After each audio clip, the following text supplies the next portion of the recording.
શ્રી ગણેશાય નમઃ. મિત્રો, આપ જોઈ રહ્યા છો આપણી યુટ્યુબ ચેનલ આશીર્વાદમાં. આપ સૌનું સ્વાગત છે. અત્યારે પુરુષોત્તમ અધિક માસ ચાલી રહ્યો છે અને આપણે સાંભળી રહ્યા છીએ પુરુષોત્તમ માસની કથા. રોજ એક અધ્યાય આપણે સાંભળી રહ્યા છીએ. તો આજે આપણે આ વિડીયોમાં સાંભળીશું અધ્યાય ચોથો, મલ માસની દુઃખદ કથા અને મુક્તાની કથા વિશે આજે આપણે આ વિડીયોમાં સાંભળીશું. જો આપને મારો વિડીયો પસંદ આવે તો લાઈક કરજો, શેર કરજો અને પહેલી વાર જો આ વિડીયો આ ચેનલમાં જોઈ રહ્યા હોય તો સબસ્ક્રાઈબ કરજો, જેથી મારા નવા વિડીયોની માહિતી તુરંત આપ સુધી પહોંચે.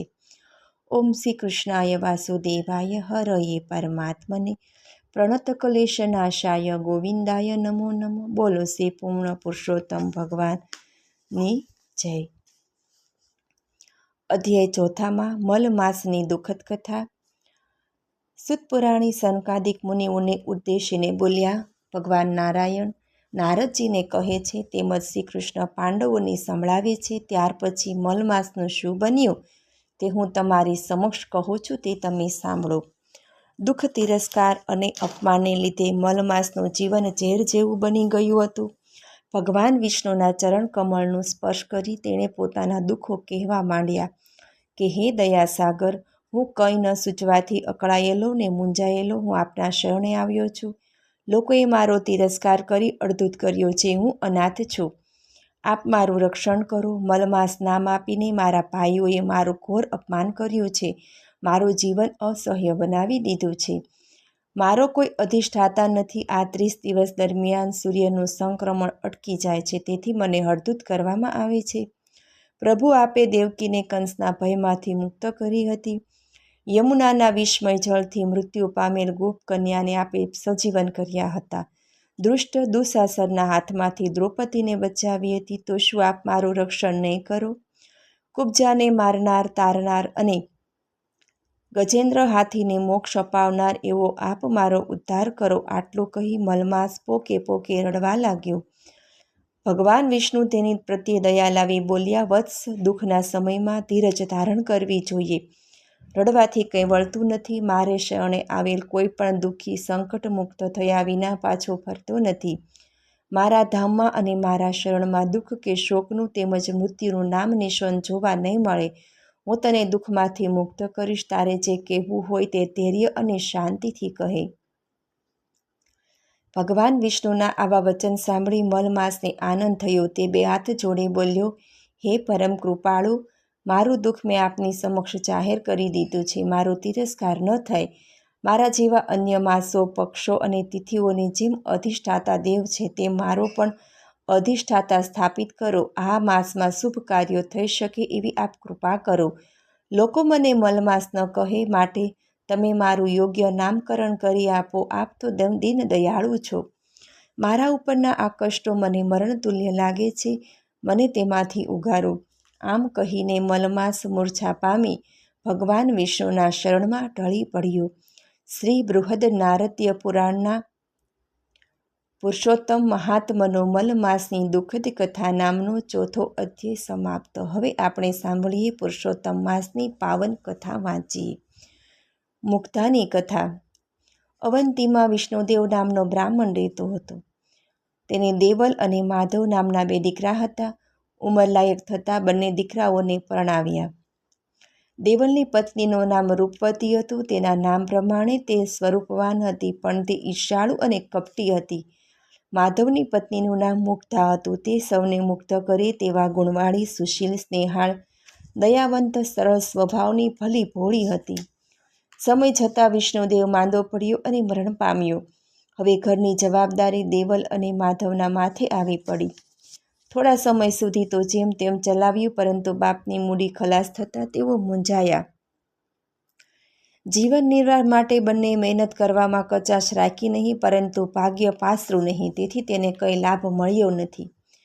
બંને ભાઈઓ વિચારવા લાગ્યા કે અહીં આપણી વિદ્યાની કદર નથી, પણ નસીબ કંઈક વાંકું લાગે છે, માટે પરદેશ ખેડવો. પરદેશમાં સારી કમાણી કરી શકીશું, ત્યાં આપણી વિદ્યાની કદર થશે. આમ બંને ભાઈઓએ પરદેશ ખેડવાની તૈયારી કરી.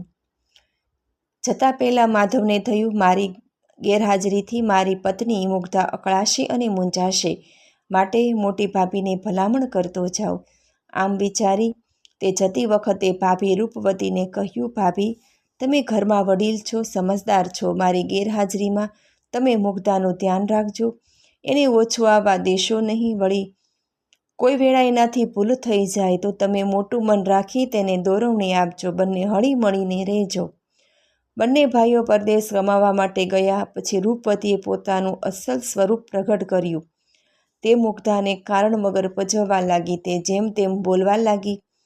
એક દિવસ રૂપવતીએ રાંધવાની બાબતમાં મુગ્ધા સાથે ખૂબ ઝઘડો કર્યો.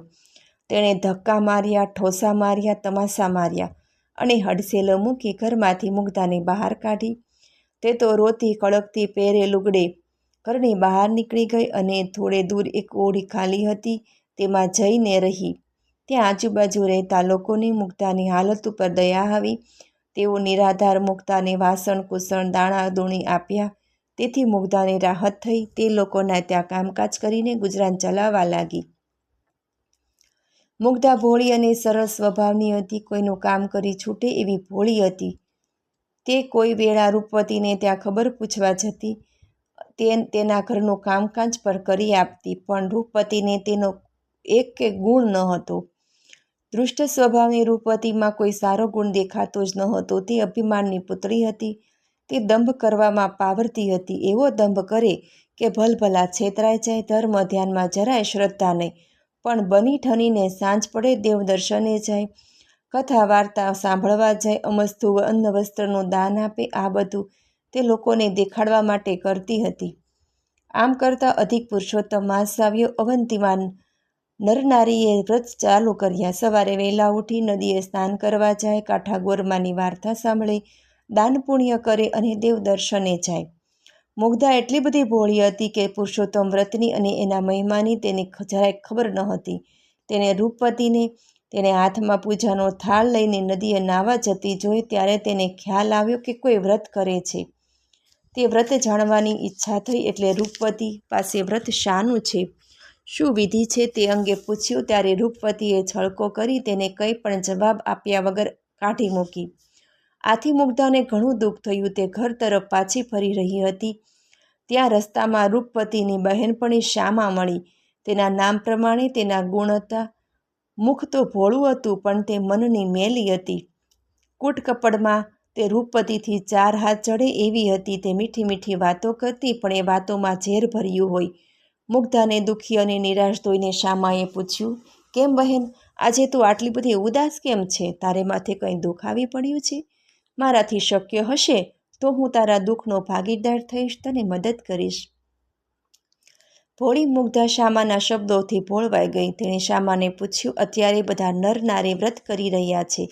મને પણ એ વ્રત કરવાની ઈચ્છા છે, પણ હું આ વ્રત વિશે કંઈ જાણતી નથી.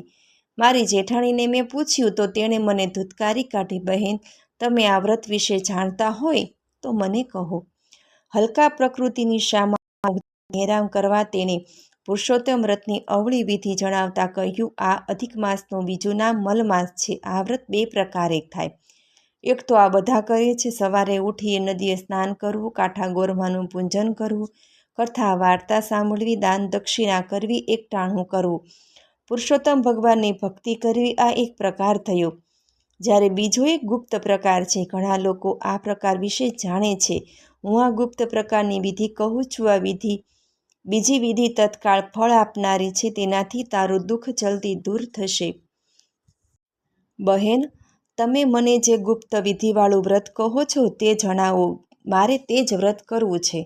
શ્યામા ખંદુ હસીને બોલી, તો સાંભળ. આ વ્રત કરવાનો સંકલ્પ કરી ગંદા પાણીથી સ્નાન કરવું, ગંધાતા પાણીથી પીપળાનું પૂજન કરવું, 3 ટક ખાવું, ખાવામાં તીખી તળેલી વસ્તુઓ જ ખાવી, ભૂલથી પણ કોઈને દાન ન દેવું, તોડિયા પડ્યા બનાવી એનું દાન કરવું. તું આટલું કરીશ તો તારું બધું દુઃખ નષ્ટ થઈ જશે. તું ઘણી સમૃદ્ધ અને સુખી થઈશ. ભોળી મુગ્ધા આ શ્યામાની છેતરામણીવાળી વાતથી ભોળવાઈ ગઈ. એણે તો શબ્દનું પાલન કરી એવી રીતે વ્રત શરૂ કર્યું. તે તો રોજ સવારે ખૂબ ઠંડીમાં એકઠા થતા ગંધાતા પાણીથી નાહવા લાગી. તેને ગંધાતા પાણીથી પીપળાનું પૂજન કરવા લાગી અને અનિચ્છાએ 3 સમયે તીખી તમતમતી વસ્તુઓ ખાતી. છેલ્લા દિવસે મુગ્ધા શ્યામા પાસે જઈને કહેવા લાગી, બહેન, તમે કહેલ તે મુજબ મેં વ્રત કર્યું. હવે તો પુરુષોત્તમ ભગવાન મારા પર પ્રસન્ન થશે ને? શ્યામા બોલી, હા બહેન, તું જે પીપળાનું પૂજન કરતી હતી તે પીપળાએ જઈને સાંજે કહેજે કે હે પીપળામાં રહેલ પુરુષોત્તમ ભગવાન, મેં સાચા હૃદયથી મલમાસનું વ્રત કર્યું હોય તો મને આજ્ઞા આપો એટલે હું તેનું ઉદ્યાપન કરું. મુગ્ધા વચમાં બોલી, પણ બહેન, ભગવાન ન આવે તો? શ્યામા બોલી, એવું તો કાંઈ બનતું હશે? ભગવાન રાજી હોય એટલે તરત ઉદ્યાપન કરવાની આજ્ઞા કરશે અને વેળાએ તારે હાથ જોડીને કહેવાનું કે ભગવાન, કાલે મારે ત્યાં આપ જમવા આવજો. શ્યામા મુગ્ધાની ભોળપણનો લાભ લઈ તેને બનાવતી હતી. ભોળી મુગ્ધા તો ગંધાતા પાણીનો લોટો લઈને પીપળાએ ગઈ અને પાણી રેડીને પીપળાને જમવાનું આમંત્રણ આપ્યું. ભોળી મુગ્ધાના ભોળપણ પર રીઝેલા ભગવાન બોલ્યા, દીકરી, તારા ભોળપણ હું પ્રસન્ન થયો છું. હું તારે ઘેર જમવા અવશ્ય આવીશ. પરંતુ કોઈ મારા માટે પૂછપરછ કરે તો તું એવું કહેજે કે પરદેશ ફરવા ગયેલ મારો ભાઈ એકાએક આવ્યો છે, તે આવનાર છે. મુગ્ધા તો આનંદમાં આવી ગઈ. તે ત્યાંથી સીધી શ્યામાને ઘેર ગઈ. એ બધી વાત કરી તો શ્યામાએ મુગ્ધાની સત્ય વાતને મશ્કરીમાં ઉડાવી દીધી અને હજુ વધુ ફજીતી થાય એ દ્રષ્ટિએ કહ્યું, મુગ્ધા, તું ઉજવણું કરે એમાં 51 બ્રાહ્મણોને જમવા બોલાવજે. રસોઈમાં તારે બધી રસોઈ બનાવવાની, પરંતુ લાડુ તો એક મોટો બનાવવાનો, અને જ્યારે તારો ભાઈ બનીને ભગવાન આવે ત્યારે તેને એક લાડુ આપી અને સૌને પીરસી દેવાનું કહેજે. ભોળી મુગ્ધાએ આ બધું સાચું માની તે 51 બ્રાહ્મણોને ત્યાં જઈ આવતીકાલે જમવાના નોતરા દઈ આવી. સમય જતાં બ્રાહ્મણો જમવા આવવા લાગ્યા. મુગ્ધા પુરુષોત્તમ ભગવાનની વાટ જોતી હતી. તે બ્રાહ્મણોને કહેવા લાગી, થોડી વારમાં મારા ભાઈ આવે છે, પછી તમને બધાને જમવા બેસાડું છું. રૂપવતી પણ 101 બ્રાહ્મણોને જમવા માટેના આમંત્રણ આપી આવી હતી. તેને રસોઈની પૂરતી તૈયારી કરી રાખી હતી. ધીમે ધીમે તેમને ત્યાં બ્રાહ્મણો જમવા માટે આવવા લાગ્યા. સમય જેમ જેમ વીતતો ગયો તેમ તેમ મુગ્ધાની ચિંતા થવા લાગી. તેણે મનોમન પુરુષોત્તમ ભગવાનને યાદ કર્યા. એવામાં ત્યાં આગળ એક તેજસ્વી જુવાન આવ્યો અને બોલ્યો, અહીં મુગ્ધાબેન રહે છે? મુગ્ધા તો હર્ષના આંસુ વહાવતી દોડી ગઈ. ભાઈનો હાથ પકડી લીધો. ભગવાન મંદ મંદ હસવા લાગ્યા. મુગ્ધા બોલી, મારા ભાઈ, આજે ઘણા દાડે બેને ત્યાં ભૂલો પડ્યો. આવો, ઘરમાં બેસો, હજુ તો ભૂદેવો જમાડવાના છે. મુગ્ધાએ ભગવાનને ઘરમાં લઈ જઈ બેસાડ્યા. પછી બધા બ્રાહ્મણોને જમવા બેસાડ્યા, પતરાળા મૂક્યા. પછી તેને ભગવાનને જે એક મોટો લાડો બનાવ્યો હતો તે આપીને કહ્યું, આ એક જ લાડુમાં તમારે બધાને જમાડવાના છે. ભગવાને એક મોટી કથરોટ માંગી, તેમાં લાડુ મૂકી તેના પર કપડું ઢાંકી દીધું. પછી તેઓ પીરસવા નીકળ્યા. ભગવાન બ્રાહ્મણોને પૂછતા જાય અને કહે તેટલા લાડુ મૂકતા જાય. સાથે સાથે બીજી રસોઈ પણ પીરસાતી હતી. ભગવાને રસોઈમાં એવી મીઠાશ મૂકી કે બ્રાહ્મણો હોંશે હોંશે અરગથી જમવા લાગ્યા. જમતા જમતા તેઓને અમૃતના ઓડકાર આવવા લાગ્યા. બ્રાહ્મણો જમી રહ્યા પછી પથરાળામાં મૂકેલ પડિયા તેઓએ સોનાના દીઠા. મુગ્ધાએ દરેક બ્રાહ્મણો સોનાના પડિયા આપ્યા. દક્ષિણામાં સોનાના પડિયા મળવાથી બ્રાહ્મણો મુગ્ધાને જય બોલાવતા આશીર્વાદ આપતા પોતપોતાને ઘેર જવા નીકળ્યા. આ બાજુ રૂપવતી 101 બ્રાહ્મણોને જમવા બેસાડ્યા, પતરાળા મૂક્યા અને લાડુ પીરસવાનું ચાલુ કર્યું. લાડુ મૂકતા તે લાડુ માટીના દેખાયા. બ્રાહ્મણો ગુસ્સે થઈ ઊભા થઈ ગયા અને સમજ્યા કે રૂપવતીએ તેને મશ્કરી કરી છે, તેથી તેની ઉપર ફિટકાર વરસાવતા બધા ત્યાંથી રવાના થઈ ગયા. લાડુ માટીના બનેલા જોઈ રૂપવતી આશ્ચર્ય પામી. તેને મનમાં સંદેશ થઈ ગયો કે ભગવાન પુરુષોત્તમ મારા પર નારાજ થઈને આમ કર્યું હશે. તેને કાને મુગ્ધાના ઉજવણીની વાતો આવી. બધા બ્રાહ્મણો તેની રસોઈના વખાણ કરતા હતા અને દક્ષિણામાં સોનાના પડિયા આપ્યા. એ વાત તે જાણી તેને લાગ્યું કે પુરુષોત્તમ ભગવાન મુગ્ધા ઉપર પ્રસન્ન થઈ તેનો ઉદ્ધાર કર્યો છે અને મારી ઉપર તેમની અવકૃપા થઈ છે. મુગ્ધાને ત્યાં બધાએ જમી લીધું હતું. ફક્ત મુગ્ધાને જમવાનું બાકી હતું. ભગવાન મુગ્ધાના હાથમાં લાડુનો થોડો પ્રસાદ મૂકી તે ખાઈ જવા જણાવ્યું. તે પ્રસાદ ખાવાની સાથે જ મુગ્ધાનું ભોળપણ અદૃશ્ય થઈ ગયું અને તેની બુદ્ધિ તેજસ્વી બની અને તેના વદન ઉપર અલૌકિક તેજ પથરાઈ ગયું. મુગ્ધા ભાઈના સ્વરૂપમાં આવેલા પુરુષોત્તમ ભગવાનને ઓળખી ગઈ અને તેના શરણો પકડી લીધા.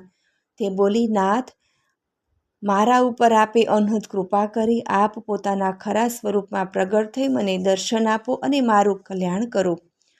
ભગવાન પુરુષોત્તમ પોતાના સ્વરૂપમાં પ્રગટ થઈ મુગ્ધાને આશીર્વાદ આપ્યા અને આશીર્વાદ આપીને કહ્યું કે થોડાક સમયમાં તારો પતિ અઢળક કમાણી કરીને પાછો આવશે. તારા પુણ્ય બળના પ્રભાવે તારું આખું ઘર સુખ અને સમૃદ્ધિ ભોગવશે અને જીવનના અંતે તું તથા તારા પતિ સદેહ વૈકુંઠ પામશો. કપટી શામાના કહેવાથી તે જે ગંધાતા પાણીથી કુંડમાં સ્નાન કરેલ તે કુંડી હવે મુગ્ધા સરોવર તરીકે પ્રખ્યાત થશે. જે કોઈ ભાવિકા સરોવરમાં સ્નાન કરશે તેના સર્વ પાપ બળી જશે. મુગ્ધા હાથ જોડી ઊભી રહી હતી અને આ બધું સાંભળી રહી હતી. ત્યાં તો એક ચમત્કાર સાથે પ્રભુ અંતર ધ્યાન થઈ ગયા. આ વાત નગરમાં વાયુ વેગે પ્રસરી ગઈ. બધા મુગ્ધાને સતી સમજી તેના દર્શન કરવા આવવા લાગ્યા. રૂપવતી આ બધી વાત જાણી ત્યારે તેને ખૂબ પસ્તાવો થયો. તે મુગ્ધા પાસે જઈ તેને પગે પડી માફી માંગી અને પોતાને ઘેર લઈ ગઈ. ત્યાર પછી દેરાણી જેઠાણી સંપીને રહેવા લાગ્યા. થોડા દિવસ પછી તેમના પતિઓ અઢળક કમાણી કરી ઘેર આવી ગયા. આ બધું પુરુષોત્તમ વ્રતના પ્રતાપે થવાથી નગરના મોટા લોકોએ પણ આવનાર પુરુષોત્તમ માસમાં વ્રત કરવાનો સંકલ્પ કર્યો. કથા રૂડી મુગ્ધાતણી સાંભળશે જે નરનાર પાપો બળી જશે અને સફળ થશે અવતાર. બોલો શ્રી પુરુષોત્તમ ભગવાનની જય. જલમધ્યે વરાહં ચ પર્વતે રઘુનંદનમ ગમને વામને ચૈવ સર્વકામેષુ માધવમ શોષતાની નમાની પ્રતિરુથ્યથા યઃ પઠત સર્વ પાપ વિનિમુક્તો વિષ્ણુલોકે મહ્યતે. હે લક્ષ્મીપતિ, હે દેવાધિદેવ, શેષનાગ પર શયન કરનારા, સુંદર અંગવાળા, કમળ જેવા નેત્રવાળા, ભયના ભયોને હરનારા, ત્રિલોકના સ્વામી હે વિષ્ણુ ભગવાન, હું તમને નમન કરું છું. મને સાંભળવા બદલ ધન્યવાદ. જો આપને મારો વિડીયો પસંદ આવે તો લાઈક કરજો, શેર કરજો અને પહેલીવાર જો આ વિડીયો આ ચેનલમાં જોઈ રહ્યા હોય તો સબસ્ક્રાઈબ કરજો, જેથી મારા નવા વિડીયોની માહિતી તુરંત આપ સુધી પહોંચે. ધન્યવાદ. જય શ્રી કૃષ્ણ.